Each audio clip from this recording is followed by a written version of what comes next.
Hello student. तो आज हम डिस्कस करने जा रहे हैं आपके साथ क्वेश्चन नंबर 4। क्वेश्चन नंबर 4 भी आपसे यही बोल रहा है क्या कि is the following situation possible. क्या ये जो स्टेटमेंट अभी पढ़ेंगे क्या वो पॉसिबल है? अगर है तो डिटरमाइन देयर प्रेजेंट एज।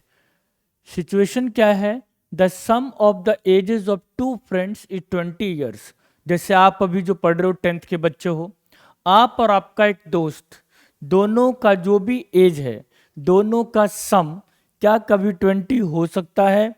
दूसरी चीज, अगर उसी दोनों दोस्तों को 4 साल के पहले देखें, the product of their edges in years was 48। क्या ये पॉसिबल है, हाँ या ना? इसको देखते हैं और समझते हैं।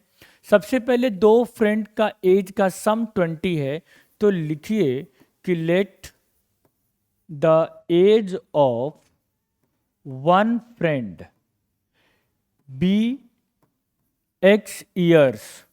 हम मान लेते हैं कि एक दोस्त जो जिसका एज है उसको एक्स ईयर्स हो रहा है, एक साल।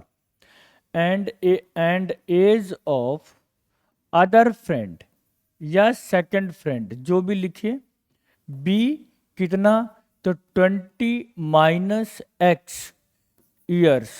क्यों? क्योंकि हम यहाँ पे y सपोज नहीं कर सकते, क्योंकि ये जो चैप्टर डिस्कस कर रहे हैं ये क्वाड्रेटिक इक्वेशन है, ना कि लीनियर इक्वेशन है।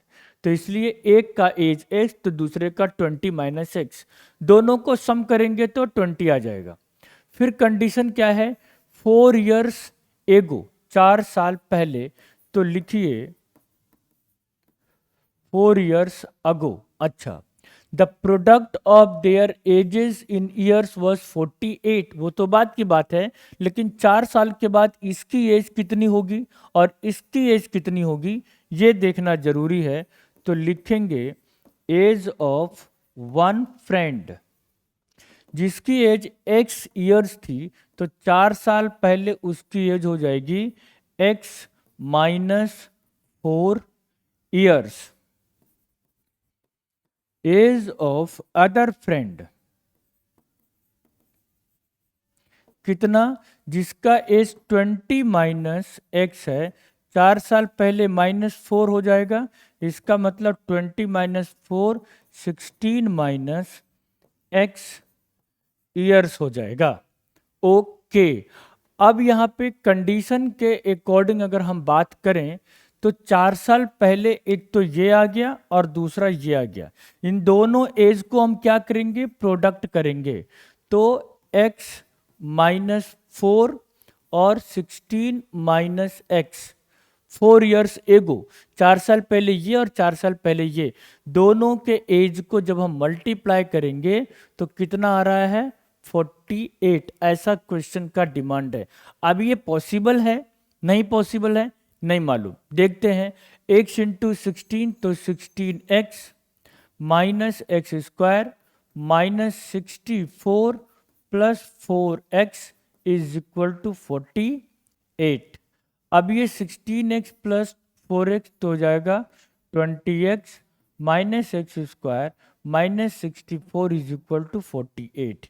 इन तीनों का साइड चेंज कर दो, तो x स्क्वायर -20x + 64, 48 तो है ही अपना साइड में। अच्छा, x स्क्वायर -20x, 8 और 4 12, 1 5 6 11 दैट इज इक्वल टू 0। अब देखो ये पॉसिबल है या नहीं है।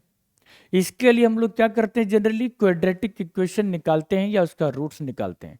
बट आपको ऐसा करने की कुछ भी जरूरत नहीं है। आप डायरेक्टली b² - 4ac के फॉर्मूला के अकॉर्डिंग कैलकुलेट करिए। तो इसका मतलब यहाँ पर देखो तो a1, b हो गया -20 और c हो गया 112। बी स्क्वायर -4ac, तो b कितना है बालक? -20 का square, -4 into a into c। अब क्या करेंगे? 20 का square it means 400 -112 into 4, minus 448 minus 48। अब यहां पर सोचो, क्या सोचो कि सर जो माइनस 48 आया है वो B square minus 4ac less than zero, जो बी स्क्वायर माइनस 4ac है वो लेस देन जीरो है। इसका मतलब कि ये पॉसिबल नहीं है। जो रूट्स आएंगे यहां पे वो इमेजिनरी रूट्स आएगा, नॉट रियल रूट्स होगा, इमेजिनरी रूट्स होगा।